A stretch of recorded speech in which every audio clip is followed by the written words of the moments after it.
नमस्कार। इस कार्यक्रम में उपस्थित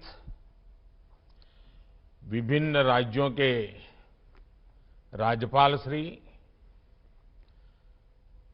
अलग अलग राज्यों में मौजूद मुख्यमंत्री साथी, केंद्रीय मंत्रिमंडल के मेरे सदस्य, राज्यों के मंत्री, सांसदगण, विधायकगण, अन्य जनप्रतिनिधि और मेरे परिवारजनों, देश में आधुनिक कनेक्टिविटी के विस्तार का ये अभूतपूर्व अवसर है। इंफ्रास्ट्रक्चर विकास की ये स्पीड और स्केल 140 करोड़ भारतीयों की आकांक्षाओं से बिल्कुल मैच कर रही है और यही तो आज का भारत चाहता है। यही तो नए भारत के युवाओं, उद्यमियों, महिलाओं, प्रोफेशनल्स, कारोबारियों, नौकरी पेशा से जुड़े लोगों की एस्पिरेशंस है। आज एक साथ 9 वंदे भारत ट्रेन की शुरुआत होना भी इसी का उदाहरण है। आज एक साथ राजस्थान, गुजरात, बिहार, झारखंड, पश्चिम बंगाल, उड़ीसा, तमिलनाडु, आंध्र प्रदेश, तेलंगाना, कर्नाटका और केरला के लोगों को वंदे भारत एक्सप्रेस की सुविधा मिली है। आज जिन ट्रेनों को शुरू किया गया है वे पहले की तुलना में ज्यादा आधुनिक और आरामदायक है। ये वंदे भारत ट्रेनें नए भारत के नए जोश, नए उत्साह और नई उमंग का प्रतीक है। मुझे इस बात की भी खुशी है कि वंदे भारत का क्रेज लगातार बढ़ रहा है। इससे अब तक 1 करोड़ 11 लाख से ज्यादा यात्री सफर कर चुके हैं और ये संख्या दिनों दिन बढ़ती जा रही है। साथियों, देश के अलग अलग राज्यों और केंद्र शासित प्रदेश के लोगों को अब तक 25 वंदे भारत ट्रेनों की सुविधा मिल रही है। अब इसमें 9 और वंदे भारत एक्सप्रेस जुड़ जाएगी। वो दिन दूर नहीं जब वंदे भारत देश के हर हिस्से को कनेक्ट करेगी। मुझे खुशी है कि वंदे भारत एक्सप्रेस अपने उद्देश्य को बखूबी पूरा कर रही है। ये ट्रेन उन लोगों के लिए बहुत महत्वपूर्ण हो गई है जो सफर का समय कम से कम रखना चाहते हैं। ये ट्रेन उन लोगों की बहुत बड़ी जरूरत बन गई है जो दूसरे शहर में कुछ घंटों का काम खत्म करके उसी दिन लौट आना चाहते हैं। वंदे भारत ट्रेनों ने पर्यटन और आर्थिक गतिविधियों में भी तेजी ला दी है। जिन जगहों तक वंदे भारत एक्सप्रेस की सुविधा पहुंच रही है, वहां पर्यटकों की संख्या बढ़ रही है। पर्यटकों की संख्या बढ़ने का मतलब है वहां कारोबारियों, दुकानदारों की आय में भी बढ़ोतरी हो रही है। इससे वहां रोजगार के नए अवसर भी तैयार हो रहे हैं। मेरे परिवारजनों, भारत में आज जो उत्साह और आत्मविश्वास का वातावरण बना है, वैसा पिछले कई दशकों में नहीं बना था। आज हर भारतवासी अपने नए भारत की उपलब्धियों से गौरवान्वित है। चंद्रयान-3 की सफलता ने सामान्य मानवी की उम्मीदों को आसमान पर पहुंचा दिया है। आदित्य L1 की लॉन्चिंग ने हौसला दिया है कि अगर इरादा मजबूत हो तो कठिन से कठिन लक्ष्य को भी हासिल किया जा सकता है। G20 समिट की कामयाबी ने ये विश्वास दिया है कि भारत के पास डेमोक्रेसी, डेमोग्राफी और डाइवर्सिटी की कितनी अद्भुत ताकत है। आज भारत के कूटनीतिक कौशल की दुनिया भर में चर्चा हो रही है। हम हमारे विमेन लेड डेवलपमेंट के विजन को दुनिया ने सराहा है। अपने इस विजन पर आगे बढ़ते हुए सरकार ने संसद में नारी शक्ति वंदन अधिनियम पेश किया था। नारी शक्ति वंदन अधिनियम के आने के बाद हर सेक्टर में महिलाओं के योगदान और उनकी बढ़ती भूमिका की चर्चा हो रही है। आज कई रेलवे स्टेशनों का संचालन भी पूरी तरह से महिला कर्मचारियों द्वारा किया जा रहा है। मैं ऐसे प्रयासों के लिए रेलवे की सराहना करता हूं। देश की सभी महिलाओं को नारी शक्ति वंदन अधिनियम के लिए फिर से बधाई देता हूं। साथियों, आत्मविश्वास से भरे इस माहौल के बीच अमृतकाल का भारत अपनी वर्तमान और भविष्य की जरूरतों पर एक साथ काम कर रहा है। इंफ्रास्ट्रक्चर की प्लानिंग से लेकर एग्जीक्यूशन तक में हर स्टेक होल्डर में तालमेल रहे, इसके लिए पीएम गति शक्ति नेशनल मास्टर प्लान बनाया गया है। देश में ट्रांसपोर्टेशन का खर्च कम हो, हमारे एक्सपोर्ट्स की लागत कम से कम हो, इसके लिए नई लॉजिस्टिक पॉलिसी लागू की गई है। देश में ट्रांसपोर्ट का एक माध्यम दूसरे को सपोर्ट करे,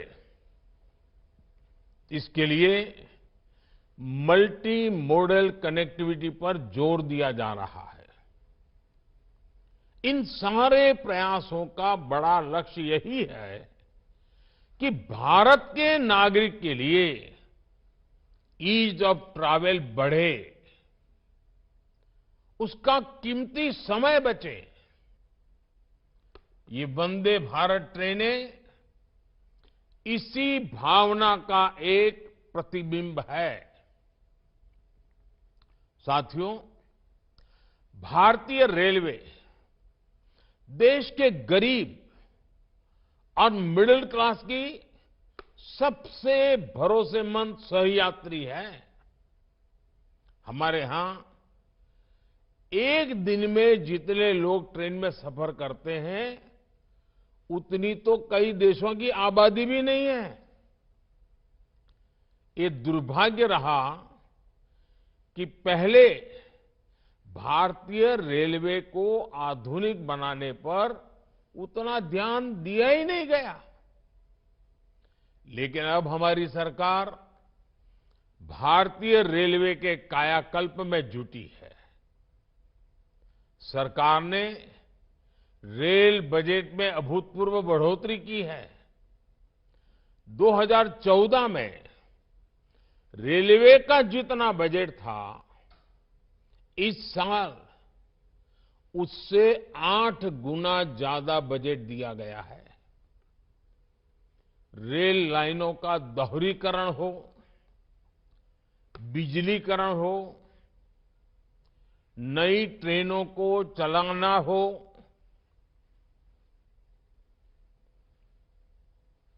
नए रूट्स का निर्माण हो, इन सभी पर तेजी से काम हो रहा है। साथियों, भारतीय रेल में यात्रियों के लिए अगर ट्रेन चलता फिरता घर होती है, तो हमारे रेलवे स्टेशन भी उनके अस्थायी घर जैसे ही होते हैं। आप और हम जानते हैं कि हमारे यहां हजारों रेलवे स्टेशन ऐसे हैं जो गुलामी के काल के हैं, जिनमें आजादी के 75 साल बाद भी बहुत बदलाव नहीं आया था। विकसित होते भारत को अब अपने रेलवे स्टेशनों को भी आधुनिक बनाना ही होगा। इसी सोच के साथ पहली बार भारत में रेलवे स्टेशनों के विकास और आधुनिकीकरण का अभियान शुरू किया गया है। आज देश में रेल यात्रियों की सुविधा के लिए रिकॉर्ड संख्या में फुट ओवरब्रिज, लिफ्ट्स और एस्केलेटर्स का निर्माण हो रहा है। कुछ दिनों पहले ही देश के 500 से ज्यादा बड़े स्टेशनों के रीडेवलपमेंट का काम शुरू किया गया है। अमृत काल में बने ये नए स्टेशन अमृत भारत स्टेशन कहलाए जाएंगे। ये स्टेशन आने वाले दिनों में नए भारत की पहचान बनेंगे। मेरे परिवारजनों, रेलवे स्टेशन कोई भी हो, उसका एक स्थापना दिवस जरूर होता है, जन्म दिवस जरूर होता है। मुझे इस बात की खुशी है कि अब रेलवे ने रेलवे स्टेशनों का जन्मोत्सव यानी स्थापना दिवस मनाना शुरू किया है। हाल ही में तमिलनाडु के कोयम्बटूर, मुंबई के छत्रपति शिवाजी टर्मिनस, पुणे समेत कई स्टेशनों के स्थापना दिवस को सेलिब्रेट किया गया। कोयम्बटूर के रेलवे स्टेशन ने तो यात्रियों की सेवा के 150 वर्ष पूरे किए हैं। ऐसी उपलब्धियों पर वहां के लोगों को गर्व होना बहुत स्वाभाविक है। अब रेलवे स्टेशनों का जन्मदिवस मनाने की इस परंपरा का और विस्तार किया जाएगा। इससे ज्यादा से ज्यादा लोगों को जोड़ा जाएगा। मेरे परिवारजनों, अमृत काल में देश ने एक भारत श्रेष्ठ भारत इस विजन को संकल्प से सिद्धि का माध्यम बनाया है। 2047 के जब देश आजादी के 100 साल मनाएगा, 2047 विकसित भारत का लक्ष्य हासिल करने के लिए हर राज्य के लोगों का विकास भी उतना ही जरूरी है। पहले की सरकारों में जब कैबिनेट का गठन होता था, तब इस बात की सबसे ज्यादा चर्चा होती थी कि रेल मंत्रालय किसको मिलेगा। माना जाता था कि रेल मंत्री जिस राज्य से होगा, उसी राज्य में ज्यादा ट्रेनें चलेगी। और उसमें भी होता ये था कि नई ट्रेनों की घोषणाएं तो कर दी जाती थी, लेकिन पटरी पर बहुत कम ही उतरती थी। इस स्वार्थ भरी सोच ने रेलवे का ही नहीं, देश का बहुत बड़ा नुकसान किया, देश के लोगों का नुकसान किया। अब देश किसी राज्य को पीछे रखने का जोखिम नहीं ले सकता। हमें सबका साथ, सबका विकास के विजन को लेकर आगे बढ़ते रहना होगा। मेरे परिवारजनों, आज मैं रेलवे के अपने परिश्रमी कर्मचारियों से भी एक बात कहूंगा।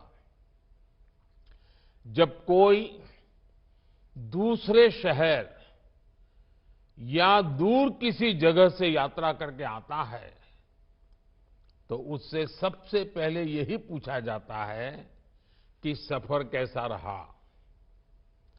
वो व्यक्ति सिर्फ अपने सफर का अनुभव ही नहीं बताता, वो घर से निकलने से लेकर मंजिल तक पहुंचने की पूरी बात करता है। वो बताता है कि रेलवे स्टेशन कितने बदल गए हैं, वो बताता है कि ट्रेनों का परिचालन कितना व्यवस्थित हो गया है। उसके अनुभवों में टीटी का व्यवहार, उसके हाथ में कागज की जगह टैबलेट, सुरक्षा के इंतजाम, खाने की क्वालिटी, सब प्रकार की बातें होती हैं। इसलिए आपको, रेल के हर कर्मचारी को ईज ऑफ ट्रैवल के लिए, यात्रियों को अच्छा अनुभव देने के लिए लगातार संवेदनशील रहना होता है। और आजकल ये बातें जब सुनने को मिलती है कि इतना अच्छा हुआ, इतना अच्छा हुआ, इतना अच्छा हुआ, तो मन को एक खुशी मिलती है। और इसलिए मैं ऐसे जो प्रतिबद्ध रेल कर्मचारी हैं, उनकी भी जी जान से बधाई करता हूं। मेरे परिवारजनों, भारतीय रेलवे ने स्वच्छता को लेकर जो नए प्रतिमान गढ़े हैं, उसे भी हर देशवासी ने नोटिस किया है। पहले की अपेक्षा अब हमारे स्टेशंस, हमारी ट्रेनें कहीं ज्यादा साफ रहने लगी है। आप जानते हैं, गांधी जयंती दूर नहीं है। स्वच्छता के प्रति गांधी जी का जो आग्रह था, वो भी हम जानते हैं। स्वच्छता के लिए किया गया हर प्रयास गांधी जी को सच्ची श्रद्धांजलि है। इसी भावना के साथ अब से कुछ दिन बाद 1 अक्टूबर को सुबह 10 बजे, याद रखिए, 1 अक्टूबर को सुबह 10 बजे स्वच्छता पर एक बहुत बड़ा आयोजन होने जा रहा है। देश के कोने में हो रहा है और देशवासियों के नेतृत्व में हो रहा है। मेरा आपसे आग्रह है, बहुत आग्रह है, आप भी स्वच्छता के इस अभियान से जरूर जुड़े। 1 तारीख 10 बजे का समय अभी से पक्का कर लीजिए। गांधी जयंती पर हर देशवासी को खादी और स्वदेशी उत्पादों की खरीद का मंत्र भी दोहराना चाहिए। 2 अक्टूबर को गांधी जयंती है, 31 अक्टूबर सरदार वल्लभ भाई पटेल की जयंती है। एक प्रकार से पूरा महीना हम प्रयत्नपूर्वक खादी खरीदें, हैंडलूम खरीदें, हैंडीक्राफ्ट खरीदें। हमें लोकल के लिए ज्यादा से ज्यादा वोकल होना ही है। साथियों, मुझे विश्वास है कि भारतीय रेल और समाज में हर स्तर पर हो रहा बदलाव विकसित भारत की और एक महत्वपूर्ण कदम साबित होगा। मैं एक बार फिर नई वंदे भारत ट्रेनों के लिए देश के लोगों को बहुत बहुत शुभकामनाएं देता हूं। बहुत बहुत धन्यवाद।